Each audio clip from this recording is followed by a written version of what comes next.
আসসালামু আলাইকুম রহমতুল্লাহি বারাকাতুহু। আজকে অত্যন্ত আনন্দের সাথে আমি শুকরিয়া আদায় করছি। বহুল আলোচিত কাঙ্ক্ষিত একটি ফলাফল বাংলাদেশের অভিভাবকের জন্য, অসংখ্য ছাত্রছাত্রীদের জন্য প্রকাশ করেছেন বাংলাদেশ সরকার।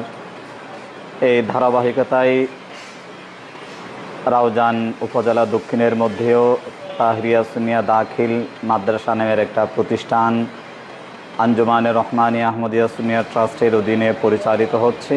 এই মাদ্রাসার প্রতিষ্ঠাতা হচ্ছে আওলাদ রসুল হুজুর কাবলা সৈয়দ মোহাম্মদ তহেশা মুদাজিলহুল আলী, যার হাতে গড়া এই প্রতিষ্ঠান 2018 সালে একাডেমিক কার্যক্রম শুরু করার পর থেকেই এই 2026 সালে এসেই প্রথম দাখিল পরীক্ষার্থী 15 জন শিক্ষার্থী বিজ্ঞান বিভাগ সহ দাখিল পরীক্ষায় অংশগ্রহণ করে।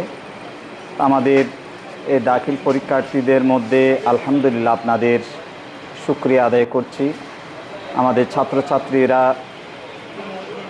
15 জনের মধ্যে 14 জন উত্তীর্ণ হয়েছে, তার মধ্যে একজন A+ পেয়েছে বিজ্ঞান বিভাগ থেকে এবং 6 জন A পেয়েছে, বাকিরা সহ 14 জন উত্তীর্ণ হয়েছে। সেজন্য আমি প্রথমে শুকরিয়া আদায় করছি পরিচালনা পরিষদের, নির্মাণ কমিটি এবং শিক্ষক শিক্ষিকা যারা অক্লান্ত পরিশ্রম করে এখানে ছাত্রছাত্রীদেরকে পাঠদান দিয়েছেন। তাদের সহযোগিতায় আজকের কাঙ্ক্ষিত একটি ফলাফল আমরা অর্জন করতে সক্ষম হয়েছি। এর পাশাপাশি যারা সচেতন অভিভাবক এই মাদ্রাসাকে বেছে নিয়েছেন, তার সন্তানের ভবিষ্যৎ গড়ার লক্ষ্যে মাদ্রাসাকেই প্রথমে স্বপ্ন দেখেছেন, তাদের শুকরিয়া আদায় করছি। যাদের সন্তানরা ভবিষ্যৎ গড়ার লক্ষ্যে দাখিল পরীক্ষায় অংশগ্রহণ করেছেন, তাদের আমরা অত্যন্ত সফলতা কামনা করছি। তারা যেন এই মাদ্রাসা থেকে উত্তীর্ণ হওয়ার পরেই বিভিন্ন শিক্ষা প্রতিষ্ঠানে, ভালো ভালো প্রতিষ্ঠানে তারা অংশগ্রহণ করতে পারে, সেখান থেকে নিজের জীবন গড়তে পারে, সে আশা ব্যক্ত করছি।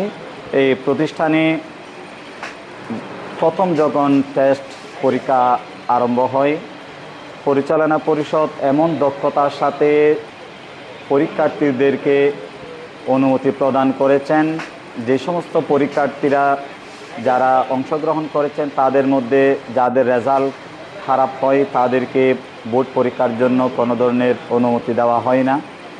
সেটা যাচাই বাছাই করে বিবেচনা করে আমরা ভালো মেধাবী ছাত্রছাত্রীদেরকে পরীক্ষার জন্য অনুমতি প্রদানের জন্য আমি সুপারিশ করি পরিচালনা পরিষদের কাছে। ওনারা অত্যন্ত দক্ষতার সাথে এই বিষয়টা বিবেচনা করেই আজকে পরীক্ষায় অংশগ্রহণ করার জন্য যাদেরকে সুযোগ দিয়েছেন তারা একটি কাঙ্ক্ষিত ফলাফল অর্জন করেছে।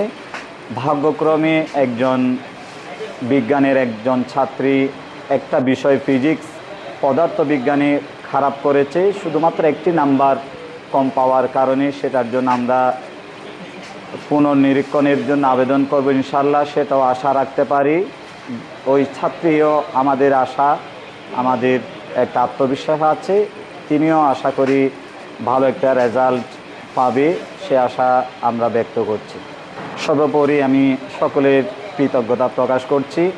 অভিভাবকদেরকেও আমরা আপনাদের ছেলে মেয়েদের মানুষ গড়ার জন্য আমরা দায়িত্ব নিচ্ছি। ইনশাআল্লাহ আপনারা আত্মবিশ্বাসী হয়ে এখানে প্রতিষ্ঠানে আপনাদের সন্তানদেরকে লেখাপড়ার জন্য দিতে পারেন। ইনশাআল্লাহ সেটা আমাদের দায়িত্ব মনে করে আমরা তাদের ভবিষ্যৎ গড়ার লক্ষ্যে আপনাদের সহযোগিতা কামনা করছি, দোয়া কামনা করছি। এই প্রতিষ্ঠান একদিন অনেক দূর পর্যন্ত গিয়ে পৌঁছবে, একটা বোর্ডের মধ্যে শ্রেষ্ঠ রেজাল্ট অর্জন করবে, সে আশা ব্যক্ত করছে। আপনাদের কাছে দোয়া প্রার্থী, আপনারা দোয়া করবেন এই প্রতিষ্ঠান যেন একটা সেরা প্রতিষ্ঠান হিসেবে সকলের কাছে পরিচিত লাভ করতে পারে। আপনাদের সহযোগিতা এবং দোয়া কামনা করছি। এর পাশাপাশি পরিচালনা পরিষদের যারা দক্ষতার সাথে পরিচালনা করছেন তাদের শুকরিয়া আদায় করছি আলহামদুলিল্লাহ, এবং আমার বক্তব্য শেষ করছি এখানে। আসসালামু আলাইকুম রহমতুল্লাহ বরকাতুহু।